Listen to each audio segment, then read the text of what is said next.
नरेंद्र मोदी से बार बार राहुल गांधी हारते हैं, लेकिन सीखते कुछ नहीं है बॉस। लोकसभा में हारे, हरियाणा में हारे, महाराष्ट्र में हारे, हार हार के रिकॉर्ड बना दिया, लेकिन सीखा कुछ नहीं। आज भी वही चल रहा है उनका। महाराष्ट्र में इतनी बड़ी हार मिली, लेकिन चल क्या रहा है कि संविधान खतरे में, लोकतंत्र खतरे में। अरे भैया, आपकी पार्टी खतरे में है, बचेगी कि नहीं बचेगी। गांधी परिवार का अस्तित्व खतरे में है कि वो बचेगा कि नहीं बचेगा, लेकिन लहरा रहे हैं संविधान की संविधान खतरे में। ईवीएम हैक हो गई, फिर से शुरू कर दिया। ये लोग इससे आगे बढ़ ही नहीं पाते हैं।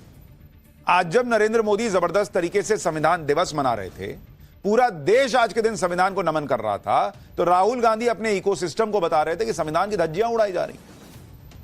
बॉस, कोर्ट के फैसले आपको पसंद नहीं आते, जुडिशरी को आप लोग डेली कोसते रहते हैं, पूरे सिस्टम को आपने बिका हुआ माना हुआ है, मीडिया को आप कुछ समझते नहीं है, चुनावी सिस्टम पर आपको भरोसा नहीं है, ईवीएम पर आपको भरोसा नहीं है। धज्जियां तो आपने उड़ाई हुई हैं।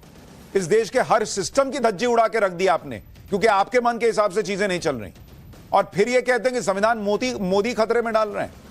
फिर कहते हैं कि ईवीएम को मोदी और शाह अपने घर में रखें, हम तो बैलेट से चुनाव चाहते हैं। ये नया इनका शुरू हुआ है कि अब इनको बैलेट पेपर से चुनाव चाहिए।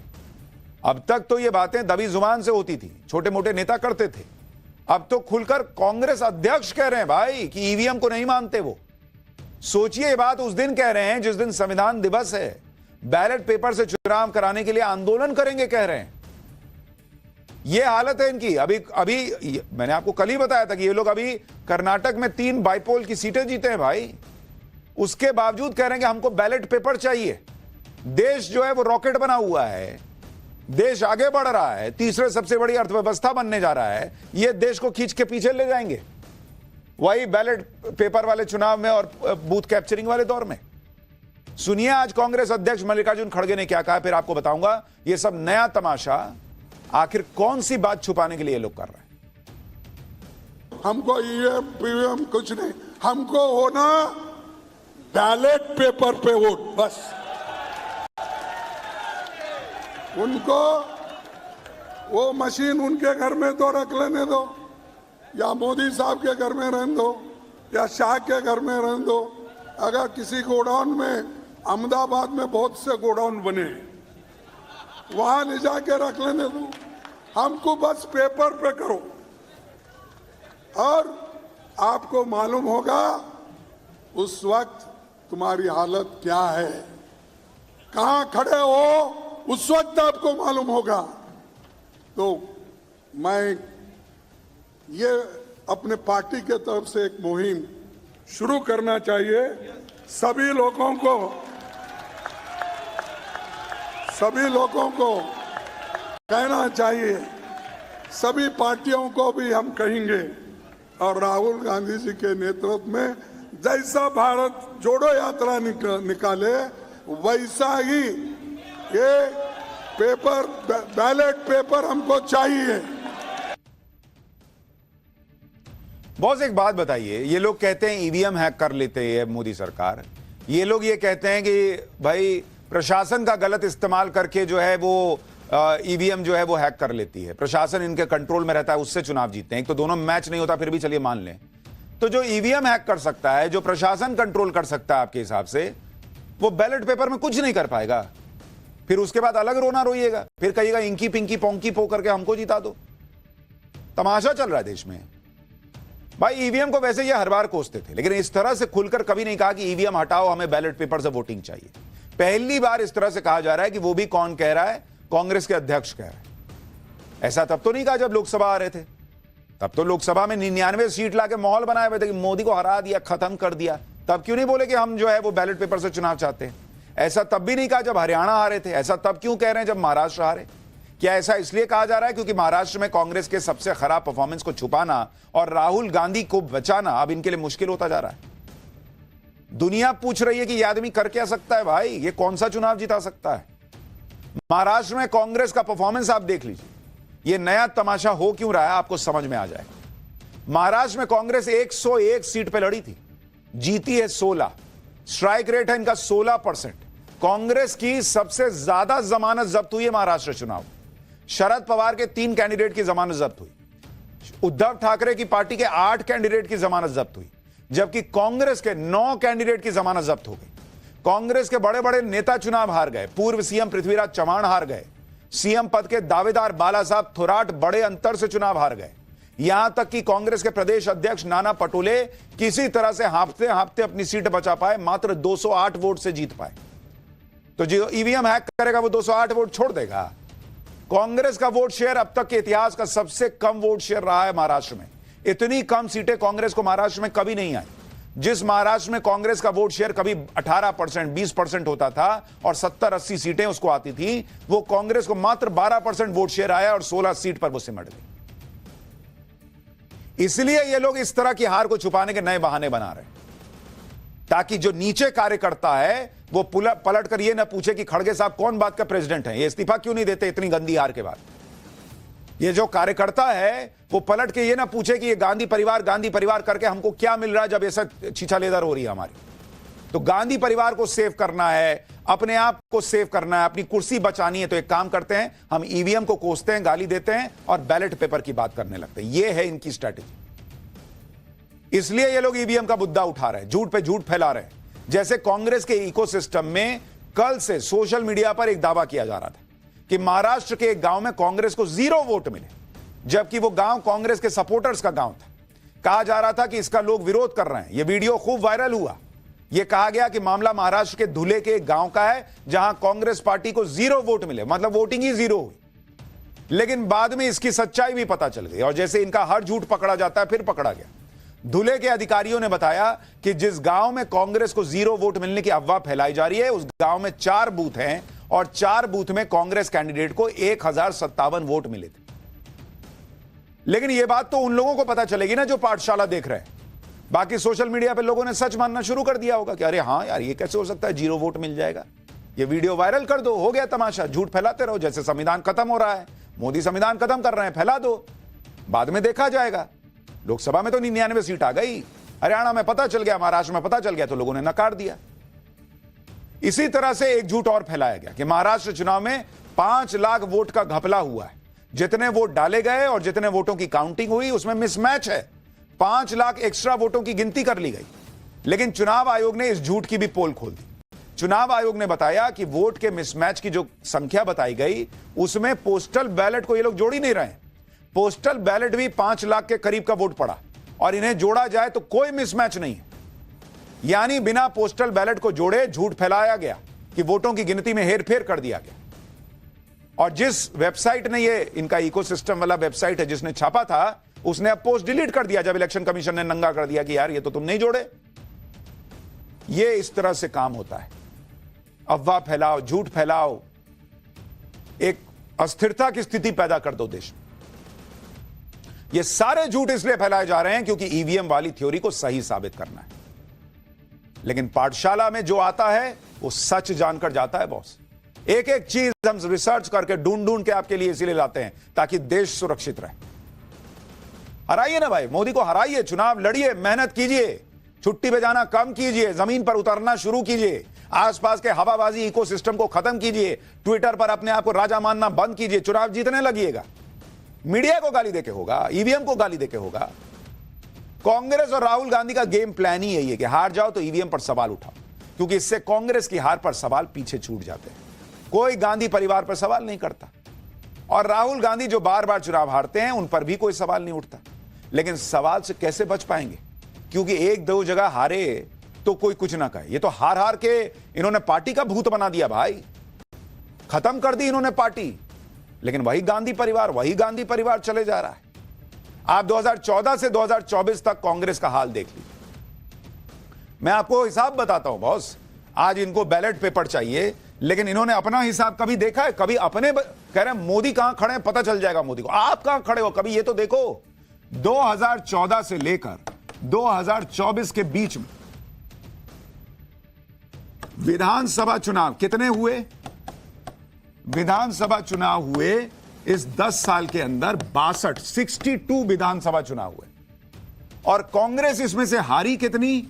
कांग्रेस हारी 47 चुनाव बॉस, 47 चुनाव कांग्रेस हारी है।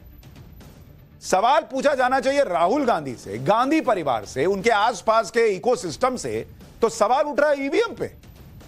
कोई इनसे पूछे कि क्या हर जगह ईवीएम का खेला हो गया? और उन जगहों पर क्या जहां पर ये लोग ईवीएम से चुनाव जीत गए? भाई 62 विधानसभा चुनाव हुए, कांग्रेस प्लस कांग्रेस और इनके गठबंधन वाले साथी, इसमें से 15 चुनाव जीते भी हैं। 15 चुनाव जीते, तो उन 15 चुनाव में क्यों नहीं गड़बड़ी हुई ईवीएम में? एक सवाल यह भी उठता है कि खुद कांग्रेस जिन जिन राज्यों में सत्ता में थी वहां भी चुनाव हार गई। ये तो जिस राज्य में सरकार में भी रहते हैं वो राज्य भी इनके हाथ से निकल जाता है। भाई आप कह रहे हो इनका ये ईवीएम हैक कर लेते हैं, प्रशासन इनके साथ लग जाता है। जहां आप सत्ता में हो वहां क्यों कैसे चुनाव हार जाते हो? वहां इनका तो सिस्टम नहीं है ना भाई। 2014 से 2024 तक सरकार में रहते हुए कांग्रेस कितने हारी चुनाव? कांग्रेस हारी कितने चुनाव? सत्ता में रहते हुए 40 चुनाव हारी, 40 हारी बॉस, और 7 जीती। कांग्रेस प्लस की बात कर रहा हूं, ये कांग्रेस प्लस 7 चुनाव ये लोग जीते भी, लेकिन 40 चुनाव हारे आप सत्ता में रहते हुए। तो कभी ये तो सोचो कि हो सकता है यार मेरा काम खराब होगा। पब्लिक को समझ में आ रहा है कि मैं हिमाचल जैसा हाल बना दूंगा। पब्लिक को हो सकता है समझ में आ रहा है कि इनको रिपीट करने लायक स्थिति नहीं है। कभी तो अंदर झांकोगे। एक बात और है, नरेंद्र मोदी तो केंद्र में 10 साल से ही हैं। कांग्रेस का प्रदर्शन तो दशकों से बहुत खराब चल रहा है भाई। तमिलनाडु में 57 साल से कांग्रेस अपने दम पर सरकार ने बनाई है, 57 साल से, और तमिलनाडु में तो बीजेपी है भी नहीं उस तरह से। तो अपने आप से कब पूछोगे भाई? झारखंड में आज तक कांग्रेस अपने दम पर सरकार नहीं बना पाई है। जब से झारखंड बना है तब से मोदी जी ने ईवीएम हैक कर दिया। उत्तर प्रदेश 35 साल से कांग्रेस का कोई सीएम उत्तर प्रदेश में नहीं बन पाया है। खत्म हो गए आप कांग्रेस उत्तर प्रदेश में। वहां ईवीएम ने क्या कर लिया भाई? बिहार में 34 साल से कांग्रेस का अपना मुख्यमंत्री नहीं बन पाया है। गुजरात में 29 साल से कांग्रेस सत्ता से बाहर है। ओडिशा में 24 साल से कांग्रेस की सरकार नहीं आई। अब तो कांग्रेस यहां तीसरे नंबर की पार्टी बन गई। दिल्ली में बीते 10 साल से कांग्रेस सत्ता से बाहर है। जब ऐसा परफॉर्मेंस होगा तो लीडरशिप से सवाल पूछे जाने चाहिए, गांधी परिवार से सवाल पूछे जाने चाहिए, मीडिया से सवाल पूछ लेंगे, न्यायालय से सवाल पूछ लेंगे, ये ईवीएम से सवाल पूछ लेंगे, इलेक्शन कमीशन से सवाल पूछ लेंगे। इधर उधर आए बाएं साए करके तुम बताओ, तुम कब बताओगे भाई? लेकिन कांग्रेस में लीडरशिप पे सवाल उठाना ही मना है। तो किसी ना किसी को तो दोष देना है, तो ईवीएम को दे दो, क्योंकि इससे आसान बहाना तो मिल नहीं सकता अपनी कमजोरी और नाकामी को छुपाने का। कार्यकर्ता भी सवाल नहीं पूछेगा, ना हमारे लीडर सही है, गांधी परिवार अद्भुत है भाई, राहुल जी अद्भुत है, वो तो ईवीएम गड़बड़ है। ये तो जब खुद केंद्र की सत्ता में थे बॉस और ईवीएम इनके कंट्रोल में था, तब भी चुनाव नहीं जीत पा रहे थे। 2011 में आखिरी बार कांग्रेस किसी राज्य में अपनी सरकार रहते हुए चुनाव जीती थी, और वो राज्य था असम का। मैं आपको उदाहरण बताता हूं भाई। आप कह रहे हो नरेंद्र मोदी सत्ता में आए और इन्होंने ईवीएम हैक कर लिया। 2013 तब तो यूपीए की सरकार थी, यूपीए थी ना भाई, नरेंद्र मोदी तो प्राइम मिनिस्टर नहीं थे। 9 राज्य जहां पर चुनाव हुए, 9 राज्यों में, ठीक है। इन 9 राज्यों में कांग्रेस कहां कहां हारी? कांग्रेस हारी, आप देखते जाइए। त्रिपुरा हार गए, एमपी हार गए, छत्तीसगढ़ हार गए। ये कौन सा ईवीएम हैक कर रहे थे नरेंद्र मोदी? गुजरात में बैठे बैठे हैक कर रहे थे। राजस्थान हार गई कांग्रेस, दिल्ली आप हार गए, नागालैंड आप हार गए। आप बताइए ना बॉस, इतने सारे आप चुनाव हार रहे हो। सिर्फ मेघालय, कर्नाटक और मिजोरम में ये चुनाव जीत पाए। ये सारे चुनाव ईवीएम से हुए थे। उस समय तो केंद्र में नरेंद्र मोदी नहीं थे, उस समय तो यूपीए की सरकार थी, सोनिया गांधी सुपर पीएम हुआ करती थी। तो 2013 में कांग्रेस ने ईवीएम से छेड़छाड़ करके चुनाव क्यों नहीं जीत लिए? और अगर कोई छेड़छाड़ हो ही नहीं सकती थी 2013 में, तब आप कैसे चुनाव हार गए?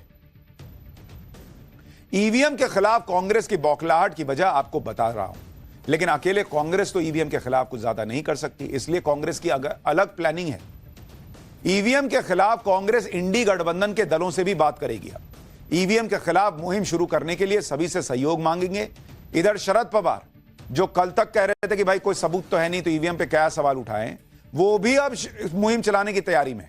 एनसीपी नेताओं ने दावा किया है कि महाराष्ट्र में कई सीटों पर कैंडिडेट को उसके परिवार के भी वोट नहीं मिले। तो भैया अपने परिवार से पूछो ना। एक तो ये कैसे पता चलता है कि 1000 वोट खुल रहे हैं किसी ईवीएम में, तो मेरे परिवार वाला वोट नहीं आया मेरे पास। शरद पवार के पोते रोहित पवार ने भी ईवीएम को लेकर सवाल खड़े किए। शरद पवार के ही नेता जितेंद्र आव्हाड ने कहा कि ईवीएम से लोगों को मूर्ख बनाया जा रहा है। अखिलेश यादव भी चुनावी हार का ठीकरा ईवीएम पर फोड़ते रहे।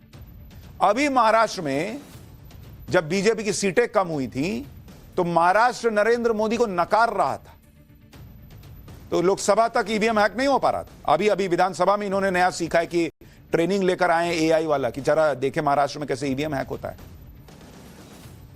कुल मिलाकर कांग्रेस अब ईवीएम के खिलाफ बड़े पैमाने पर प्लानिंग कर रही है, जिससे लगातार मिल रही हार के लिए सीधे तौर पर ईवीएम को जिम्मेदार ठहराया जाए। ये लोग अब ईवीएम को लेकर तमाशा बड़ा करने वाले हैं, बैलेट पेपर की मांग उठाने वाले हैं, और उसमें फिर यही इकोसिस्टम फैलाता है। किसी ने छाप दिया कि भाई 5 लाख वोट मिसमैच है, सच आया तो डिलीट करके भाग जाओ। जितने उन्होंने पढ़ा उतने उनके मन में जहर भर गया, अरे यार ये तो गड़बड़ हुआ है। जनता को अब ये लोग ये मैसेज देना चाह रहे हैं कि राहुल गांधी तो बहुत मेहनत कर रहे हैं, ईवीएम की वजह से नहीं जीत पाए। आज ही कांग्रेस ने ईवीएम को रिजेक्ट करके बैलेट पेपर से चुनाव कराने की बात की है। आज ही सुप्रीम कोर्ट ने ऐसी सोच वालों की क्लास भी लगा दी। आज सुप्रीम कोर्ट ने बैलेट पेपर से चुनाव कराने की मांग करने वाली एक याचिका खारिज की, और इस याचिका को खारिज करते हुए सुप्रीम कोर्ट ने क्या कहा है, यह राहुल गांधी और मल्लिकार्जुन खड़गे और उनके पूरे कांग्रेस पार्टी को सुनना चाहिए। सुप्रीम कोर्ट ने कहा कि जब नेता चुनाव जीतते हैं तो ईवीएम ठीक होती है, लेकिन जब हार जाते हैं तो ईवीएम को दोष देते हैं।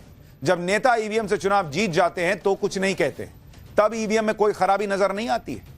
यानी जो बेसिक सा प्रश्न हम उठा रहे हैं वही आज सुप्रीम कोर्ट ने कहा, और कहा कि उठाकर ले जाओ अपनी याचिका। सुप्रीम कोर्ट ने जो कहा वो कांग्रेस, एनसीपी, अखिलेश यादव को सुनना चाहिए, समझना चाहिए। इसी ईवीएम से चुनाव जीतने पर लड्डू बांटते हैं आप लोग, लेकिन हारने पर ईवीएम के खिलाफ आंदोलन की बात करते हैं। और ये कोई छोटी बात नहीं है जो ये लोग कर रहे हैं। ये लोग देश में अराजकता फैलाने का प्रयास कर रहे हैं बॉस। ये पूरे देश में आग लगाने का प्रयास है, लोगों के मन में आग लगाने का प्रयास है कि देखो कितनी बड़े स्तर पर गलत हो रहा है। कांग्रेस जो बैलेट पेपर से चुनाव कराने के लिए आंदोलन की बात कर रही है, उसे सुप्रीम कोर्ट की एक और टिप्पणी याद दिलाता हूं। इसी साल अप्रैल में ईवीएम पर सुनवाई हुई थी। सुप्रीम कोर्ट ने बैलेट पेपर से चुनाव कराने की मांग खारिज करते हुए कहा था कि देश के जज उस अतीत को नहीं भूले हैं जब बैलेट पेपर से चुनाव होते थे तो क्या होता था। यानी कोर्ट बूथ कैप्चरिंग का दौर याद दिला रहा था। कोर्ट ने याचिकाकर्ता से कहा कि अगर आप भूल गए हैं तो माफ कीजिए, हम उस दौर को नहीं भूले हैं कि बैलेट पेपर में क्या होता था। सुप्रीम कोर्ट ने माना था कि वोटों की गिनती में ह्यूमन एरर की समस्या रहती है। कोर्ट ने ईवीएम का जिक्र करते हुए कहा कि मशीन तो सामान्य रूप से बिना किसी गलत मानवीय दखल के ठीक से काम करेगी, सटीक परिणाम देगी। बैलेट पेपर से वोटिंग कराने की मांग पर दलील देते हुए याचिकाकर्ता ने जर्मनी का उदाहरण दिया, क्योंकि जर्मनी में बैलेट पेपर से चुनाव होते हैं। इस पर सुप्रीम कोर्ट के जज ने कहा कि उनका गृह राज्य पश्चिम बंगाल है, जिसकी जनसंख्या जर्मनी से भी ज्यादा है। कोर्ट ने कहा कि इस तरह के उदाहरण मत दीजिए, ये एक बहुत बड़ा काम है और यूरोप के उदाहरण यहां काम नहीं आते। कोर्ट ने कहा कि किसी पर तो भरोसा करना होगा। और ये उस देश में ईवीएम पे सवाल उठ रहा है जहां करोड़ों वीवीपैट से निकली पर्ची का मिलान हुआ, करोड़ों। एक भी गलत नहीं निकली है बॉस, आज तक एक भी गलत नहीं। और ऊपर से सुप्रीम कोर्ट भी कह रहा है कि किसी पर तो भरोसा करना होगा। ऐसा तो नहीं हो सकता कि आप हर चीज पर सवाल खड़े करते जाओ। कल को हारोगे फिर कहोगे बैलेट पेपर में गड़बड़ी है, फिर क्या करोगे। कांग्रेस को तो सुप्रीम कोर्ट तक पर भरोसा नहीं है। आज ही दिग्विजय सिंह ने संभल के मामले पर सुप्रीम कोर्ट के फैसले को गलत बता दिया। भाई सुनिए एक बार दिग्विजय सिंह को। 1947 में जो पूजा स्थल जो था वो कायम रहेगा। फिर सर्वे किस बात का हो रहा है? खुद माननीय सुप्रीम कोर्ट से बड़ी विनम्रता से कहना चाहता हूं, खुद उन्होंने अपने कानून को नजरअंदाज करके उनको सर्वे की इजाजत दी। ये तो अनुचित है। एक नेता इनके आके नहीं कह रहा कि पत्थर किस बात के चल रहे थे, सर्वे किस बात का हो रहा है। वर्शिप एक्ट जो है वो नेचर बदलना है या नहीं बदलना है इसको तय करने के लिए रोक लगाता है। नेचर क्या है उस जगह का ये जानने पर कोई रोक नहीं है। ये कोर्ट को तो मानते नहीं, बात करते हैं संविधान की। राहुल गांधी उसी प्रोपेगेंडा में लगे हैं जिसे वो लोकसभा चुनाव से अब तक चला रहे हैं कि संविधान खतरे में। नरेंद्र मोदी संविधान खत्म कर देंगे। आज संविधान दिवस पर राहुल गांधी ने दिल्ली के तालकटोरा स्टेडियम में एक कार्यक्रम में हिस्सा लिया। 5 मिनट के लिए उनका माइक बंद हो गया तो राहुल गांधी इसके लिए भी मोदी को कोसने लगे। कार्यक्रम कांग्रेस पार्टी का, माइक बंद हुआ राहुल गांधी का, नरेंद्र मोदी और बीजेपी का एक आदमी वहां मौजूद नहीं, लेकिन कोस रहे हैं बीजेपी और मोदी को। देखिए वहां क्या हुआ था। जो भी इस देश में 3000 साल से जो भी दलितों की, आदिवासियों की, पिछड़ों की, गरीबों की बात करता है उसका माइक ऑफ हो जाता है। माइक ऑफ हो जाता है। आपने देखा होगा, मुझे कहा जब माइक ऑफ हो गया तो मुझे कहा, काफी लोग आए और उन्होंने कहा जाके बैठ जाइए। मैंने कहा मैं नहीं बैठूंगा, मैं खड़ा रहूंगा। माइक जितना ऑफ करना है करो, मुझे जो बोलना है मैं बोलूंगा। राहुल गांधी की हालत उस व्यक्ति जैसी है जो गाय पे निबंध याद कर ले तो उससे घोड़े पे कुछ भी पूछ लो वो लिखेगा यही गाय हमारी माता है, उसके 4 पैर होते हैं, वो दूध देती। इनके कार्यक्रम में माइक बंद हुआ, कह रहे हैं कि मुझे बोलने से रोका जा रहा है। कौन रोक रहा है? तो फिर अपने यहां पता लगाइए ना भाई कि आपको कांग्रेस में कौन नहीं बोलने देना चाह रहा है दलितों पर।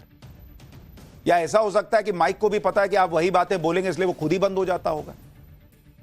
किसी को ये कुछ समझते ही नहीं भाई, कौन किस पद पर है, उस पद का प्रोटोकॉल क्या है, उससे कैसे मिलना चाहिए, ये तक भूल जाते हैं राहुल गांधी। आज भी एक वीडियो वायरल हो रहा है। संविधान दिवस पर संसद भवन में कार्यक्रम आयोजित हुआ था जिसमें राष्ट्रपति, प्रधानमंत्री मोदी शामिल हुए। यहां राहुल गांधी भी सभी के साथ मंच पर थे। कार्यक्रम जब खत्म हुआ तो सभी ने राष्ट्रपति का अभिवादन किया, हाथ जोड़े, नमस्ते कहा और फिर मंच से उतरे। लेकिन राहुल गांधी ने न राष्ट्रपति से विदा ली, न नमस्ते किया, सीधा मंच से हटकर कोने में जाकर खड़े हो गए। देखिए वहां क्या हुआ। जय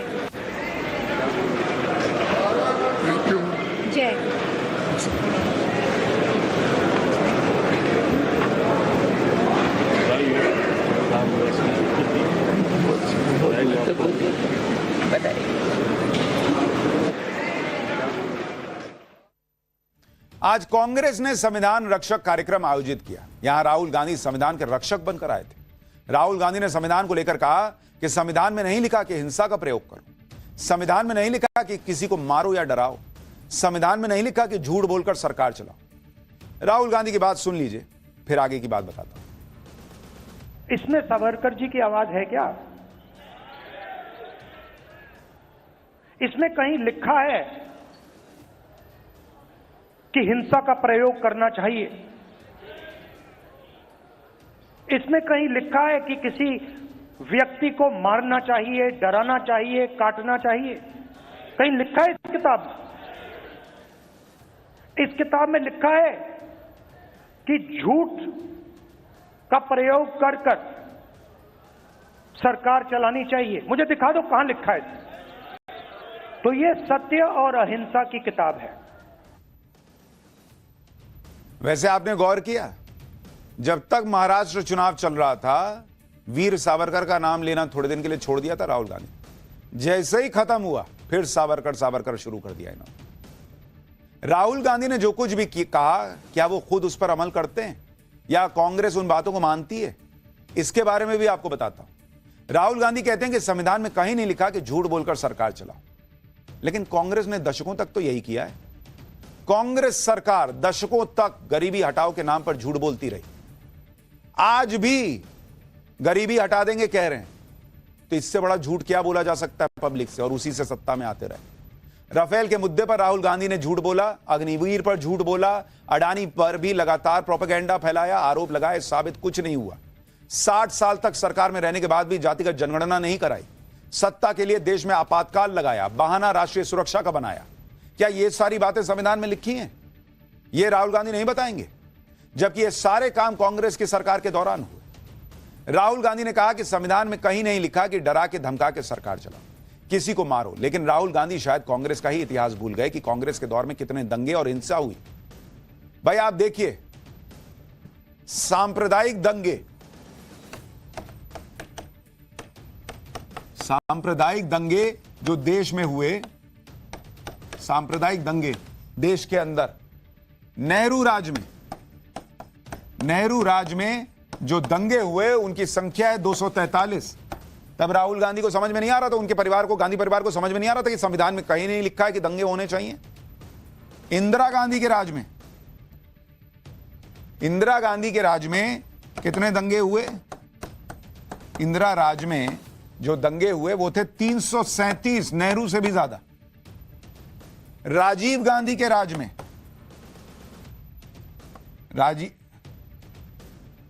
राजीव के राज में 291 दंगे हुए। तब संविधान में नहीं लिखा था। 1950 से 1995 के बीच भारत में कुल 1194 सांप्रदायिक दंगे हुए।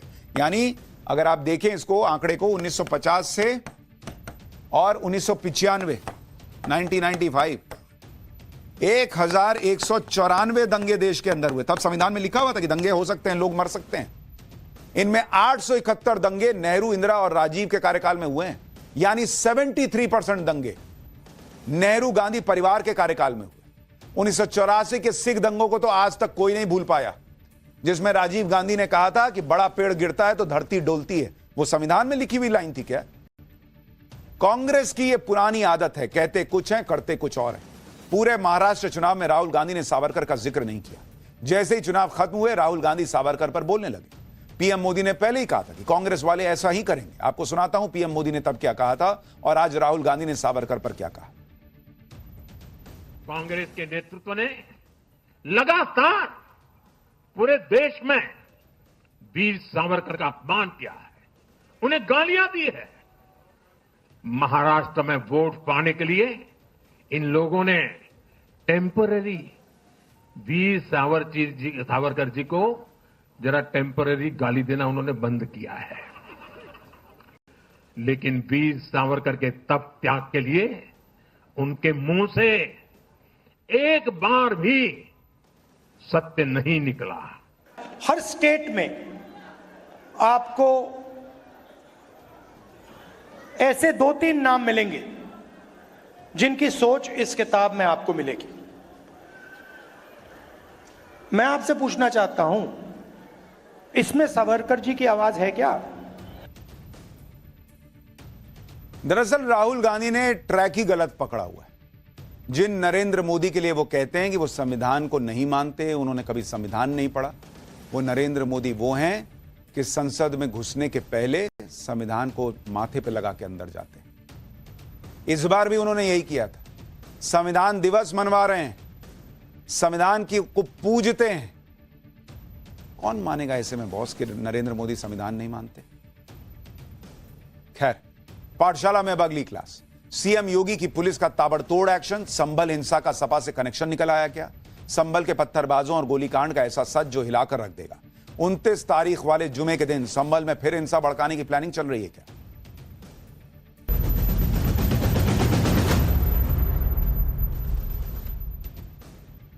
हिंसा में सुलगे संभल को तो सीएम योगी ने संभाल लिया, लेकिन उस सियासत का क्या जो संभल को भड़काने में आउट ऑफ कंट्रोल होती जा रही है। वोट बैंक के चक्कर में नेता संभल जाने के लिए लाइन लगाए बैठे हैं। क्या अखिलेश यादव, क्या राहुल गांधी, सबको इस वक्त संभल दिख रहा है। यह तब है जब संभल का माहौल अब शांत है। स्कूल खुल चुके हैं, दुकानें खुल चुकी हैं, लेकिन इकोसिस्टम को तो संभल की शांति शायद हजम नहीं हो रही। इसलिए वो माहौल को गरमाए रखने में जुटे। लेकिन उनकी यह राजनीति संभल पर चलेगी नहीं, क्योंकि संभल के पत्थरबाजों और गोलीकांड का ऐसा सच सामने आ गया जो सबको हिलाकर रख देगा। आज हम इसके बारे में आपको विस्तार से बताएंगे, लेकिन पहले देख लीजिए कि अब जब संभल में सब कंट्रोल में है तो किस तरह से राजनीति हो रही है। अखिलेश यादव संभल जाने के लिए बेचैन है। अखिलेश यादव खुद कह रहे हैं कि वो हर हाल में संभल पहुंचेंगे। उधर खबर है कि राहुल गांधी भी संभल जाने की तैयारी कर चुके हैं। अखिलेश की बेचैनी तो समझ में भी आती है। संभल हिंसा में उनके सांसद जियाउर रहमान बर्क और इलाके के विधायक इकबाल महमूद के बेटे पर शिकंजा कसता दिख रहा है। दोनों पुलिस के रडार पर आ चुके हैं। इन दोनों पर क्या आरोप हैं और संभल हिंसा की साजिश में इन दोनों का क्या कनेक्शन सामने आ रहा है, उसके बारे में आगे बताऊंगा। पहले अखिलेश यादव को सुनिए, जो योगी सरकार पर उन्हें और उनकी पार्टी के नेताओं को संभल जाने से रोकने का आरोप लगा रहे हैं। विपक्ष न जाए वहां पर जो लोग परेशानी और तकलीफ में हैं उनकी बात न सुन पाए, इसलिए इंटरनेट बंद है, वहां पर कोई जा नहीं सकता है। हमारे दो लीडर ऑपोजिशन हैं, दोनों हाउस के, दोनों जाना चाहते हैं आज, लेकिन दोनों को जाने की परमिशन नहीं दे रहे हैं। अगर हम भी यहां से चल दें, मान लीजिए अभी गेट बंद कर देंगे, हमारे सभी सांसद चाहते हैं कि हम जाएं आज संभल, अगर हम संभल जाने के कहेंगे तो कहेंगे संविधान नहीं मानते, कानून नहीं मानते, सरकार का नहीं मानते। तो ये भारतीय जनता पार्टी के वो लोग हैं जो मन विधान से चलना चाहते हैं, संविधान से नहीं। उधर कांग्रेस ने भी साफ कर दिया कि लोकसभा में नेता विपक्ष राहुल गांधी भी संभल का दौरा करेंगे। इस दौरान वो संभल हिंसा में मारे गए लोगों के परिवार वालों से मुलाकात भी कर सकते हैं, जिनकी मौत के लिए कांग्रेस नेता लगातार यूपी पुलिस को जिम्मेदार ठहरा रहे हैं। कांग्रेस सांसद इमरान मसूद को भी सुनिए एक बार। ये पुलिस ने गोली मारी है और सीधे गोली मारी है। पुलिस ने सीधे गोली मारी है। गोली मारने के सारे वीडियो फुटेजेस हैं। इस तरह से कर करके गोली पुलिस के अंदर मार रहा है। दिखाई दे रहा है कि पुलिस सीधे गोली मार रही है, सर पे गोली लग रही है, छाती पर गोली लग रही है। पुलिस की गोली से नहीं मारे गए हैं। ये आपसी लड़ाई विधायक और सांसदों की आपसी लड़ाई। नहीं, गोली पे पुलिस लिखा हुआ है और नॉन पुलिस लिखा हुआ है क्या? गोली पे पुलिस और नॉन पुलिस नहीं लिखा हुआ है। सर पे गोली लगी है, सीने पर गोली लगी है, बिना फॉरेंसिक जांच किए सारे के सारे तो ये अपना भी दिए जा रहे हैं। ये सब चीजें इसीलिए करने की कोशिश कर रहे हैं क्योंकि इसमें सीधे पुलिस फंस रही है और पुलिस के इसके अंदर दोष है। इमरान मसूद शायद भूल गए, वो जो कह रहे हैं कि गोली पे पुलिस और नॉन पुलिस लिखा है। पुलिस की गोली जो है ना, उसका एक एक गोली का हिसाब रहता है। जिन्हें गोली लगी वो कहा जा रहा है कि भाई वो देसी कट्टों की गोली थी, पुलिस देसी कट्टा लेके आई थी क्या? संभल पर जो नेता राजनीति कर रहे हैं वो पत्थरबाजों को क्यों कुछ नहीं कह रहे? वो दंगाइयों को कुछ क्यों नहीं कह रहे भाई, जिन्होंने पुलिस पर हमला शुरू किया? संभल हिंसा का एक नया वीडियो सामने आया है जिसमें पत्थरबाजों और दंगाइयों का सच दिखता है। यह संभल में 24 नवंबर को हिंसा की सबसे लेटेस्ट तस्वीर आपको दिखा रहा हूं, जिसमें भीड़ के बीच एक शख्स हाथ में बंदूक पकड़े नजर आ रहा है। कोई इमरान मसूद से पूछे कि यह बंदूक पुलिस ने थमाई है क्या इसको? यही नहीं, भीड़ में शामिल लोग वहां लगे सीसीटीवी कैमरों को भी तोड़ते दिख रहे हैं। अब इस तस्वीर को देखिए, संभल की शाही जामा मस्जिद के पास जुटी पत्थरबाजों की भीड़ किस तरह बेखौफ होकर पुलिस पर पथराव कर रही है। अब पुलिस ने इस वीडियो में नजर आ रहे पत्थरबाजों की लिस्ट बनाई है भाई। ये योगी की पुलिस छोड़ेगी नहीं और उनके खिलाफ कार्रवाई शुरू कर दी। और अगर इतनी ईमानदारी से काम कर रहे थे तो सीसीटीवी क्यों तोड़ रहे थे? बंदूक चलाने की नौबत क्यों आ गई तुमको? और पुलिस क्या यही पत्थर खाने और गोली खाने के लिए बैठी है? संभल में पुलिस पर हुई पत्थरबाजी की एक और तस्वीर देखिए, किस तरह पत्थरों की बौछार से बचने के लिए पुलिस वालों को पीछे हटना पड़ रहा। आप ये देखिए क्या हालत हो गई। और चूंकि इनको अपना वोट बैंक समझ में आ रहा है तो इनको लग रहा है पुलिस को वहां पे वो पत्थर खाते रहना चाहिए। देखिए जरा।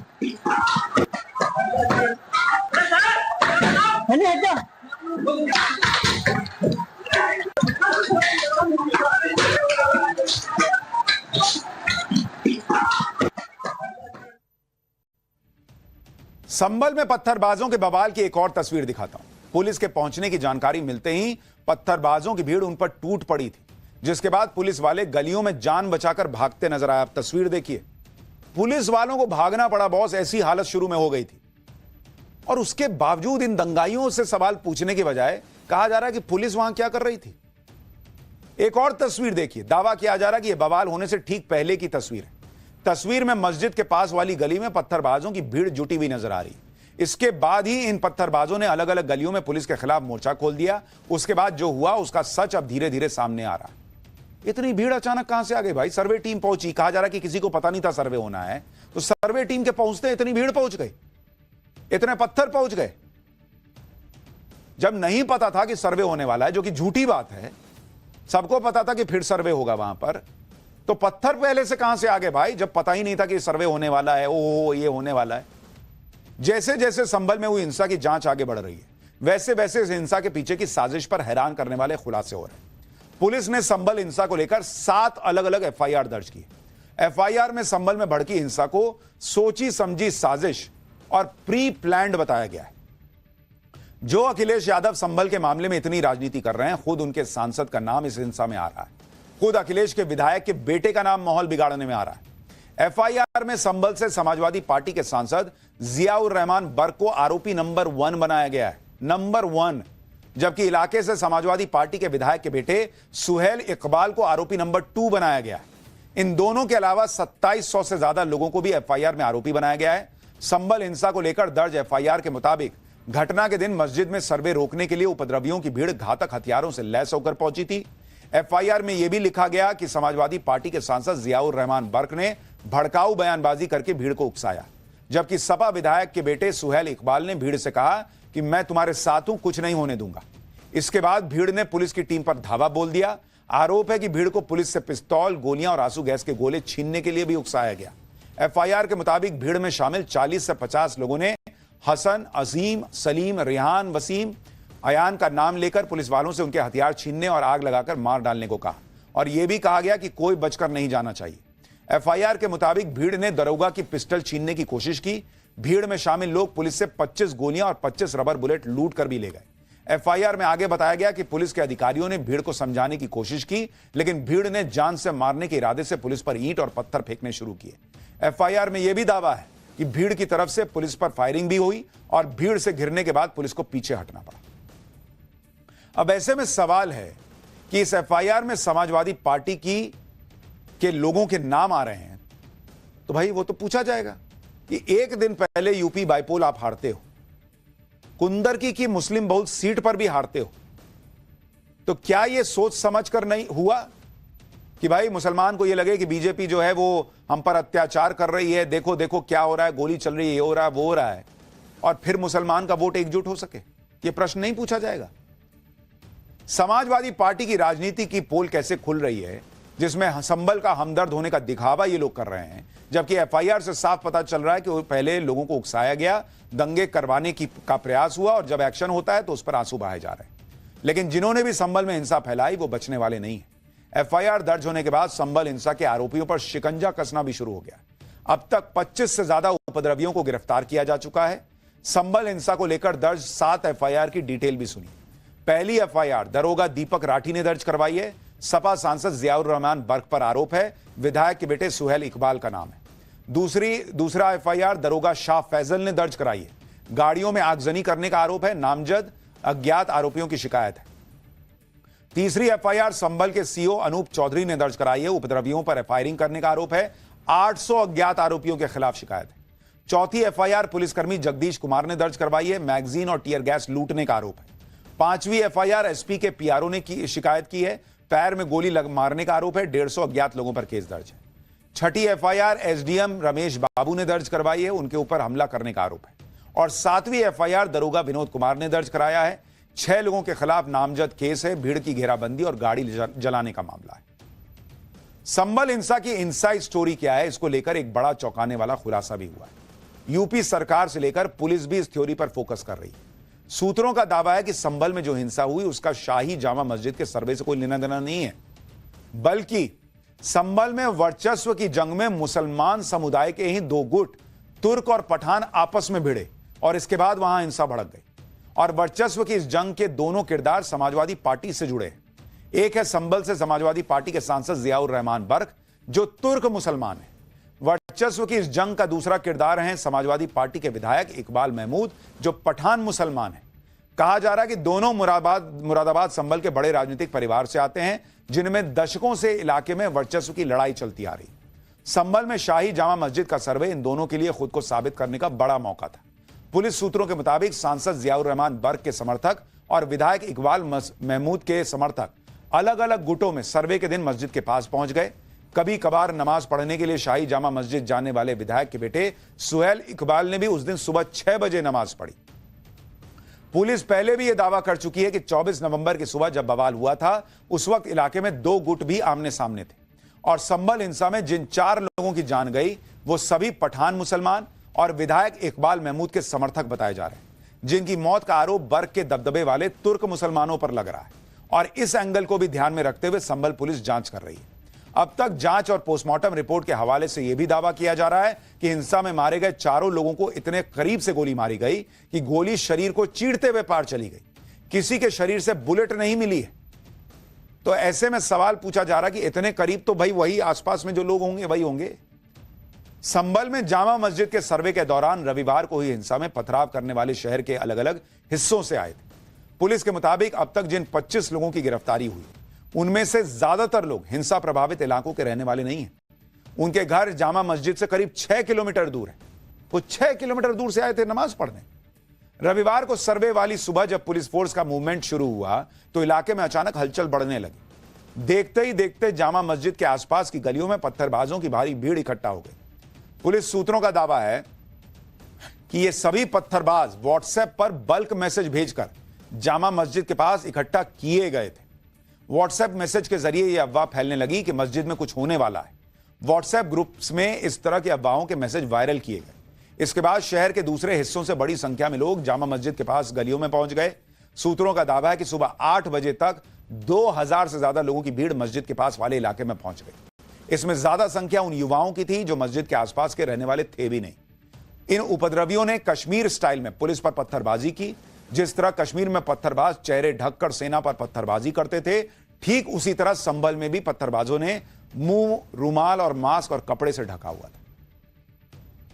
संभल में हुई हिंसा को लेकर खुफिया विभाग को जो रिपोर्ट मिली है वो तो और भी चौंकाने वाली है। खुफिया विभाग के सूत्रों के मुताबिक 24 नवंबर की हिंसा को दोहराने की साजिश हो रही है। 29 नवंबर को सर्वे रिपोर्ट जमा करने वाले दिन हिंसा की आशंका जताई जा रही है। खुफिया सूत्रों के मुताबिक 29 नवंबर को लोगों को सड़क पर उतरने के लिए भड़काया जा रहा है। मस्जिद बचाने जैसे मैसेज के जरिए लोगों को उकसाया जा रहा है। इंटरनेट बंद होने की वजह से मौखिक रूप से भड़काने की खबरें मिल रही हैं। संभल हिंसा को लेकर हम इतनी डिटेल में आपको इसलिए बता पा रहे हैं क्योंकि टाइम्स नाउ नव भारत के हमारे सहयोगी पहले दिन से वहां पर है। गौरव, जिन्होंने जान पर खेलकर उस दिन रिपोर्टिंग की, जो हमारे कैमरा पर्सन है, उन्होंने वहां तस्वीरें कैद की, वो अभूतपूर्व है। और इसलिए संभल के मामले में कोई भी जानकारी हम हवाई नहीं दे रहे। हिंसा वाले दिन से अब तक हमारे सहयोगी अपनी जान को जोखिम में डालकर लगातार ग्राउंड जीरो पर बने हुए हैं। आप देखिए कैसे टाइम्स नाउ नव भारत ने, हमारे सहयोगी गौरव ने और कैमरा पर्सन ने वहां पर काम किया उस दिन इस पूरे हंगामे के बीच। तब हम आपको ये सारी बातें बता पा रहे हैं। उत्तर प्रदेश के संभल में सुबह से तनाव है। हमारे रिपोर्टर गौरव श्रीवास्तव और कैमरामैन अंकित कुमार ने जाबाज रिपोर्टिंग की। वो देखिए पत्थर चलाते हैं, इन पत्थरबाजों को दिखाइए। ये देखिए टीयर गैस चलाया, ये देखिए पत्थर आना शुरू पुलिस पे। ये देखिए टाइम्स नाउ नव भारत पर आप देखिए पुलिस एक्शन में। देखिए पुलिस गली में घुस गई है। तार देखिए अंकित तार बचा के। ये देखिए बिजली तारों में आग लगी, ये जला दी गई है। ये गाड़ी देखिए अंकित, ये गाड़ी दिखाइए तोड़ दी गई। एसपी संभल के बिश्नोई इस वक्त जो है आगे बढ़ रहे हैं। वो जो गलियों में धुआं दिख रहे हैं वो टीयर गैस का। यानी पाठशाला में नव भारत पर हम आपको वायरल वीडियोस का सच नहीं बता रहे। सिर्फ हमारे जाबाज रिपोर्टर अंकित कैमरा पर्सन और गौरव श्रीवास्तव रिपोर्टर, उन्होंने जान पर खेलकर उस दिन रिपोर्टिंग की थी बॉस। जो तस्वीरें और सच हमने दिखाया किसी और ने नहीं दिखाया।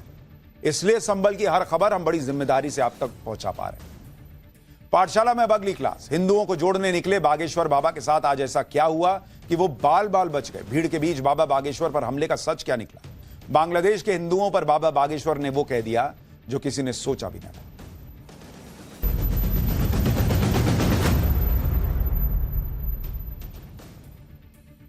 हिंदुओं को एकजुट करने के लिए बाबा बागेश्वर पिछले 6 दिनों से पदयात्रा कर रहे हैं। इस पदयात्रा में सनातनी हिंदुओं का जनसैलाब सड़कों पर उतर आया है। बड़े बड़े नेता अभिनेता अपने सारे काम छोड़कर बाबा बागेश्वर की पदयात्रा में शामिल हो रहे हैं। संजय दत्त पहुंच रहे हैं, खली पहुंच रहे हैं। ऐसा लग रहा है कि इस पदयात्रा से हिंदुओं का उत्साह आसमान पर है। लेकिन आज बाबा बागेश्वर के साथ एक ऐसी घटना हो गई कि हर कोई सन्न रह गया। इस पदयात्रा के दौरान यह खबर फैल गई कि बाबा बागेश्वर पर किसी ने हमला कर दिया। यह सुनते ही बाबा बागेश्वर की सुरक्षा में चल रही सिक्योरिटी और पुलिस प्रशासन तक के हाथ पांव फूल गए। इसके अलावा पदयात्रा में चल रहे हजारों लोग सन्न रह गए कि इतनी सुरक्षा के बावजूद बाबा बागेश्वर पर किसने हमला कर दिया। दरअसल आज जब बाबा बागेश्वर पदयात्रा कर रहे थे तब उनकी तरफ मोबाइल एक आ गया, मतलब मोबाइल उनकी तरफ फेंका गया। यह मोबाइल बाबा बागेश्वर के चेहरे पर लग गया और नीचे गिर गया। इसके बाद बाबा बागेश्वर ने इस मोबाइल को उठाया और सिक्योरिटी स्टाफ को दे दिया। कुछ देर बाद पता चला कि बाबा बागेश्वर पर फूल फेंकते समय एक श्रद्धालु के हाथ से उसका मोबाइल फोन और फूलों के साथ बाबा बागेश्वर की तरफ चला गया और उन्हें लग गया। हालांकि सिक्योरिटी स्टाफ ने तुरंत उस आदमी की पहचान कर ली और उसे मोबाइल लौटा दिया। लेकिन तब तक पदयात्रा से लेकर मीडिया तक में यह खबर फैल गई कि बाबा बागेश्वर पर हमला हो गया। बाबा बागेश्वर पर हमले की खबर फैलते ही सोशल मीडिया एक्टिव हो गया। यह अफवाहें फैलाना शुरू कर दी गई कि बाबा बागेश्वर पर हमला हो गया। इस हमले में बाबा बागेश्वर बाल बाल बचे। लोगों में फैलती अफवाह से लोगों को बचाने के लिए बाबा बागेश्वर को एक वीडियो अपील करनी पड़ी ताकि लोगों में किसी तरह की चिंता और दूसरी गलत बातों को फैलने से रोका जा सके। अपने वीडियो मैसेज में बाबा बागेश्वर ने इस हमले का पूरा सच बताया। आप भी सुनिए बाबा बागेश्वर पर हुए कथित हमले का असली सच क्या है। सीताराम जो अभी हमको बताया है पुलिस प्रशासन के द्वारा कि कोई न्यूज चल रही है हमले वाली, स्थिति पूर्णतया ठीक है। किसी भी प्रकार का हम पर हमला नहीं हुआ है। फूल फेंकते समय किसी श्रद्धालु भक्त का मोबाइल आ गया था जो यहाँ थोड़ा लगा था, वो अब वापस भी कर दिया गया है और किसी भी प्रकार से ऐसा अभी तक नहीं हुआ और किसी भी प्रकार की साजिशें न चल रही हैं। दोनों प्रदेश की शासन प्रशासन सख्त है, हम साधुवाद दे रहे हैं और लाखों लोग शांति के साथ, क्योंकि आध्यात्मिक यात्रा है, कोई राजनीतिक या किसी के खिलाफ की यात्रा नहीं है, जन जागृति की यह पद यात्रा है। सब लोग शांति से हैं, तो छोटी सी बात को बहुत बड़ा ना बनाया जावे ताकि किसी के मन में जो धाम से जुड़े हुए लोग हैं उनको सूचना गलत प्राप्त ना होवे।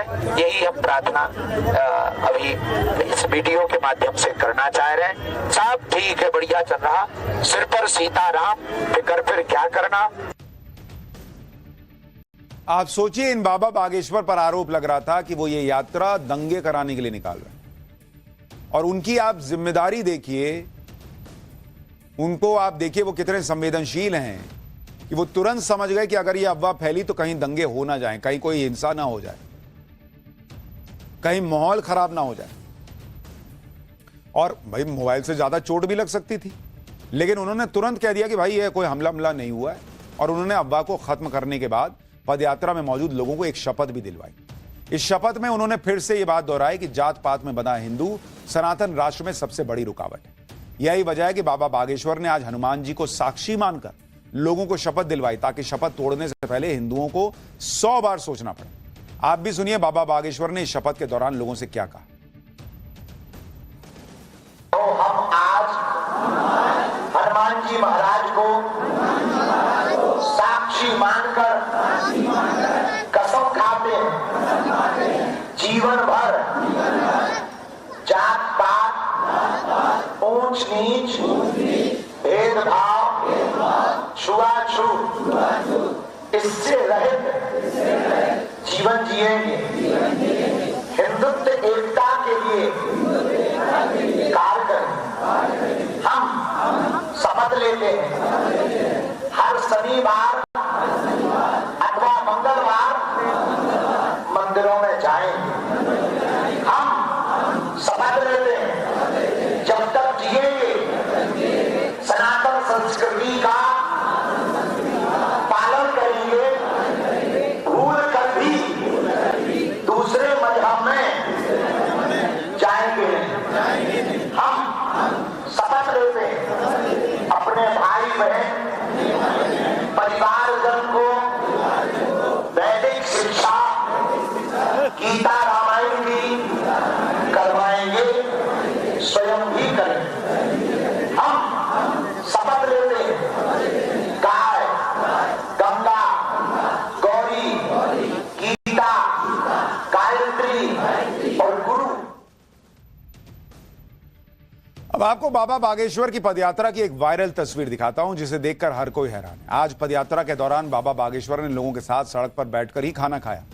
वैसे तो पदयात्रा के दौरान खाना खाने के लिए अलग से पूरी व्यवस्था है, लेकिन जब बाबा बागेश्वर ने कुछ पदयात्रियों को खाना खाते देखा तो वहीं रुक गए और उनके साथ ही खाना खाने सड़क पर बैठ गए। बाबा बागेश्वर ये मैसेज देना चाहते थे कि उनकी इस यात्रा में हर कोई हिंदू है, कोई जाति के बंधन में बटा हुआ नहीं है, बंधा हुआ नहीं है कि भाई इसके साथ नहीं खा सकते, उसके साथ बैठ के नहीं खा सकते। इसलिए वो खुद बैठ गए सबके साथ। यही वजह है कि बाबा बागेश्वर इतना कष्ट उठाकर देश के हिंदुओं को एकजुट करने की कोशिश कर रहे हैं। इस पदयात्रा में बाबा बागेश्वर के पैरों में छाले पड़ चुके हैं, उनमें गहरे घाव हो चुके हैं। इसके बावजूद भी बाबा बागेश्वर पैदल नंगे पांव चले जा रहे हैं ताकि देश के हिंदुओं को एकजुट किया जा सके। बाबा बागेश्वर इस बात को अच्छी तरह जानते हैं कि उनके साथ साथ बहुत से लोग भी इस पदयात्रा में कष्ट सहन कर रहे हैं। उनकी तरह ही बहुत से लोग भी इस यात्रा में नंगे पैर चल रहे हैं। बहुत थकान होने के बावजूद भी ये लोग बाबा बागेश्वर के साथ कदम से कदम मिलाकर चल रहे हैं। ऐसे लोगों का उत्साह बढ़ाने के लिए बाबा बागेश्वर ने जो बातें कही हैं आपको वो भी सुननी चाहिए ताकि आप ये समझ सकें कि देश के हिंदुओं को जागरूक करना कोई मामूली काम नहीं है जो बाबा बागेश्वर कर रहे हैं। हार मत मान जाना हिंदुओं, अगर तुम हार मान जाओगे तो 100 करोड़ हिंदू भारत छोड़कर भग जाएंगे। हमें भारत को बांग्लादेश नहीं बनने देना है, बहन बेटियों पर अत्याचार नहीं होने देना है। इसलिए हर हाल में ओरछा तक पहुंचकर कड़ी मेहनत करके हिंदू एकता का भगवा ध्वज लहराना है। हम मानते हैं तुम कष्ट पा रहे हो, पैरों में फबूले पड़ गए, समय पर पानी नहीं मिल रहा, भोजन की पर्याप्त व्यवस्था नहीं होगी, चलने में तुम्हें धक्का मुक्की लग रही। लेकिन हिंदुओं, अगर हम लोग अभी मेहनत नहीं करेंगे तो हमारे बच्चों का भविष्य अंधकार में हो जाएगा। बाबा बागेश्वर के इतने कष्ट उठाने के बाद भी उन्हें शक है कि देश के हिंदुओं को एकजुट करना कोई आसान काम हो। उन्हें लग रहा है कि अभी भी बहुत मुश्किल है। यही वजह है कि आज बाबा बागेश्वर ने ऐसा किस्सा सुनाया कि लोगों की हंसी छूट पड़ी। इस किस्से में बाबा बागेश्वर ने जो मैसेज दिया है उसे देश का हिंदू कभी भूल नहीं पाएगा। आप बाबा बागेश्वर के इस किस्से को सुनिए। इसके बाद बाबा बागेश्वर ने हिंदुओं को जगाने के लिए कौन सी कड़वी बात कही है वो भी सुनाता हूं। अच्छा एक बात बताएं, कह दो बता, अरे कह ना। एक बंगला में कुत्ता घूम रहा था, अब कुत्ते तो घूमते गए, कुत्ता घूम रहा था, एक आदमी ने पत्थर उठाया, मार दिया, कुत्ता भाग गया। वही पत्थर उठाया, मधुमक्खी के छत्ते में मार दिया, आदमी भाग गया। समझ में आया? कुत्ता अकेला था इसलिए भाग गया, मधुमक्खियां इकट्ठी थी इसलिए आदमी भाग गया। हम अकेले हिंदू रहेंगे तो हम लोगों को भागना पड़ेगा, और हम इकट्ठे रहेंगे तो धर्म विरोधियों को भागना पड़ेगा। इसलिए जात पात की करो विदाई, हम सब हिंदू। 20 अक्टूबर को चटगांव में बांग्लादेश के राष्ट्रीय ध्वज का अपमान किया। इस आरोप के चलते बांग्लादेश की खुफिया पुलिस ने सादे कपड़ों में चिन्मय दास को गिरफ्तार कर लिया। साथ ही 26 नवंबर को चिन्मय दास पर देशद्रोह का केस बनाकर कोर्ट में पेश किया गया। कोर्ट ने चिन्मय कृष्ण दास की जमानत याचिका खारिज करते हुए उन्हें जेल भेज दिया। यही वजह है कि बाबा बागेश्वर ने बांग्लादेश के हिंदुओं को भी एक मैसेज दिया, वो भी सुनिए।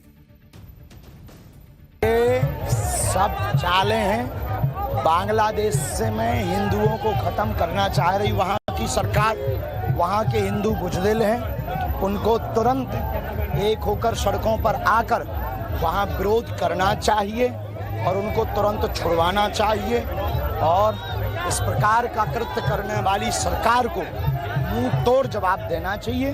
बांग्लादेश की सरकार को गलत है। वहाँ के हिंदू अगर कायर ना हो, बुजदिल ना हो, हमारा वीडियो अगर उन तक पहुँचे, वहाँ के हिंदुओं को तुरंत एक होकर के अपनी ताकत दिखानी चाहिए, तभी काम चलेगा। इसीलिए तो हम इस देश के हिंदुओं को बचाने के लिए पद यात्रा कर रहे हैं। बांग्लादेश में ये हाल है तो उनके पास तो ऑप्शन है कि भारत के हिंदू हैं, पर भारत के हिंदुओं के पास कोई ऑप्शन नहीं है अगर इन पे हमले होंगे। जो लोग बाबा बागेश्वर को सांप्रदायिक बताते हैं वो कह क्या रहे हैं? वो कुछ नहीं कह रहे कि दूसरे के साथ ऐसा करो, तीसरे के साथ ऐसा करो। वो कह रहे हैं हिंदू हो तो अपनी पहचान हिंदू की रखो, जात पात में बंटो नहीं। इसमें क्या गलत कह रहे हैं? जात पात के नाम पर भेदभाव ना हो, सब एक हों, एकजुट होकर रहें, इसमें क्या बुरा कह रहे हैं? लेकिन उनको ही गाली देते हैं लोग।